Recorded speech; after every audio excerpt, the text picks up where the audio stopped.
안녕하세요. 오늘은 6월 27일 일요일입니다. 지난주 천연가스 가격 같이 한번 보고 다음 주도 한번 전망을 해보도록 하겠습니다. 지난주에 천연가스 가격이 굉장히 강한 랠리를 보여줬는데 사실 월요일 날은 시작하면서 갭으로 하락하면서 시작을 했습니다. 그래서 미국장 시작하면서는 계속 빠지는 모습을 보여줬기 때문에 이번 한 주에 좀 하락을 하지 않을까 이렇게 예상하시는 분들이 많았을 것 같은데 이 반전을 한번 주면서 주 후반으로는 계속 상승시키면서 결국은 3.5불까지 터치를 하는 그런 모습을 보여준 것 같습니다. 3.3불 아주 가뿐하게 굉장히 강하게 좀 양봉으로 뚫으면서 3.5불까지 올라가 있는 상태이고요. 관련해서 어떤 뉴스가 있는지 같이 한번 보도록 하겠습니다. 네, 먼저 재고부터 보시면 지난주에 55bcf만큼 재고가 증가를 했는데 중요한 거는 이 파란 색깔 점이 까만 색깔 점보다 한참 밑에 있다는 겁니다. 즉 재고의 증가폭이 5년치 평균보다도 훨씬 못 미치게끔 증가를 하고 있다는 얘기죠. 여기도 지금 파란 점이 굉장히 밑에 있는 걸 보여주는데 이 얘기는 뭐냐면은 지금 비수기이기 때문에 충분히 천연가스를 축적을 해줘야 되는데 천연가스가 재고 확보가 잘 안 되고 있다 그런 얘기입니다. 재고량을 한번 보면 2482만큼 있는데 이게 작년보다는 17%나 감소한 수치이고 5년 평균치보다도 5.8% 감소한 수치입니다. 수요를 한번 보시면 수요는 크게 눈에 띄는 점은 없는데 LNG 수출이 계속 잘 되고 있다 이런 뉴스가 계속 나오고 있고요. 천연가스의 채굴기 개수 같은 경우는 1기가 증가를 했고 오일 같은 경우는 1기가 감소를 했습니다. 그리고 데이비드 베커 아저씨의 뉴스를 잠깐 보면 지난주에 한 주 동안 8.5%나 천연가스 가격이 상승했다 이런 뉴스가 나오고 있고요. 그리고 날씨와 관련돼서는 크게 이슈가 없다 그런 얘기가 나오고 있고 기술적으로 봤을 때는 3.7불의 저항이 있다 이렇게 얘기가 나오고 있네요. 지금 3.5불인데 3.7불까지 오른다는 얘기인지 그리고 지지는 3.3불에 있다라고 얘기를 하고 있습니다. 그러니까 3.3불에서 3.7불을 지금 바운더리로 보고 있다 이런 얘기가 나오고 있고요. 예전에 어떤 예상치보다는 지금 수치 자체가 굉장히 위로 많이 올라와 있는 그런 모습을 보여주고 있고요. 그리고 미국의 천연가스가 멕시코 쪽으로 수출을 하는데 이게 레코드 하이 사상 최고치를 기록했다 이런 뉴스도 하나 나와 있는 게 있습니다. 그리고 천연가스 가격이 계속 왜 이렇게 불리시한가 이런 부분들 저도 좀 자료를 찾아봤는데 이 자료는 뭐냐면 베이커 휴즈에서 다운받은 오일과 천연가스의 채굴기 개수의 어떤 히스토리 데이터인데 2011년부터 10년치 데이터가 있는 겁니다. 그래서 보시면 2011년도에는 오일 채굴기 개수가 818기, 천연가스 채굴기 개수가 911기가 있었어요. 근데 지금 쭉 내려서 밑으로 한번 내려볼게요. 최근엔 천연가스 채굴기가 98기 그리고 오일 채굴기가 372기예요.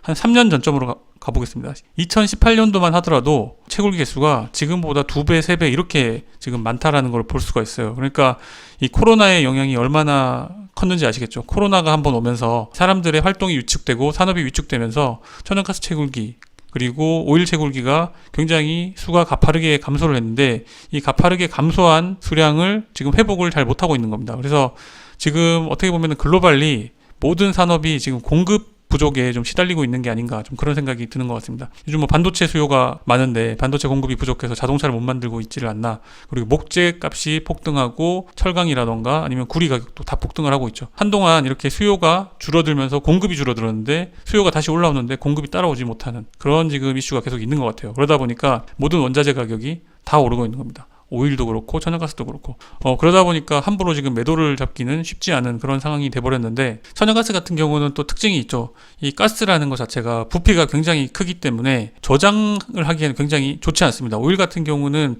땅 파서 이 창고를 만들어 가지고 오일을 저장하면 되는데 천연가스 같은 경우는 부피가 크기 때문에 저장하기가 힘들죠. 그래서 스팟 프라이스도 굉장히 변동폭이 크고 그리고 그에 따라서 이 선물 가격도 굉장히 크게 변동폭이 크게 움직이는 그런 경향이 있는 것 같습니다. 그래서 제가 항상 말씀드리는 게 손절 잘 잡아야 된다라는 말씀 맨날 드리고 있고 다계약을 절대 하면 안 된다 이런 말씀을 많이 들었습니다. 일봉을 연결로 해가지고 한번 보시면 2018년도로 한번 가보시면 천연가스 가격이 4.9불까지 한번 오른 적이 있었습니다. 이때도 사실 재고 이슈가 있었습니다. 재고가 많지 않은 상태에서 강추위가 온다라는 예보가 있어서 18년도에 한번 4.9불까지 오른 적이 있었는데 지금 이제 3.5불인데 지금은 6월달이거든요. 근데 6월달 기준으로 이렇게 오른 적은 사실은 거의 없었죠. 그래서 지금 이렇게 비수기에 이렇게 굉장히 랠리가 보여주고 있는 건 어쨌든 재고 이슈가 있기 때문이다 이렇게 보시면 될 것 같고요. 일단은 분봉상으로 봤을 때는 60분 봉상으로 봤을 때는 3.3불 지점이 좀 약해 보여서 여기를 한번 다시 확인하는 흐름이 다음 주에 나올 가능성이 있긴 한데, 다음 주에 월요일 시작하면서 또 갭으로 띄울 가능성이 많거든요. 지금 금요일 날 이렇게 상승을 하다가 끝났기 때문에 월요일 날은 추가적으로 상승이 이어질 것 같고, 또 천연가스는 항상 보면은 주중에 반전을 한번 일으키는 경향이 많기 때문에 뭐 섣불리 예측하기는 힘들겠지만 다음 주에도 월요일 날 갭으로 띄워서 또 월요일 미국장 시작하면서 더 띄웠다가 결국은 주 후반으로 빼가지고 3.3불까지 한번 빼지 않을까. 뭐 개인적으로 좀 이런 시나리오를 한번 써서 생각은 하고 있습니다. 근데 트레이딩 하는 거는 뭐 시나리오가 다 맞다고 볼 수 없기 때문에 항상 손절 잘 잡고 대응을 하시면 될 것 같습니다. 오늘은 여기까지 하고요. 다음 주도 조심해서 트레이딩 하시고 수익 많이 내시기 바랍니다. 감사합니다.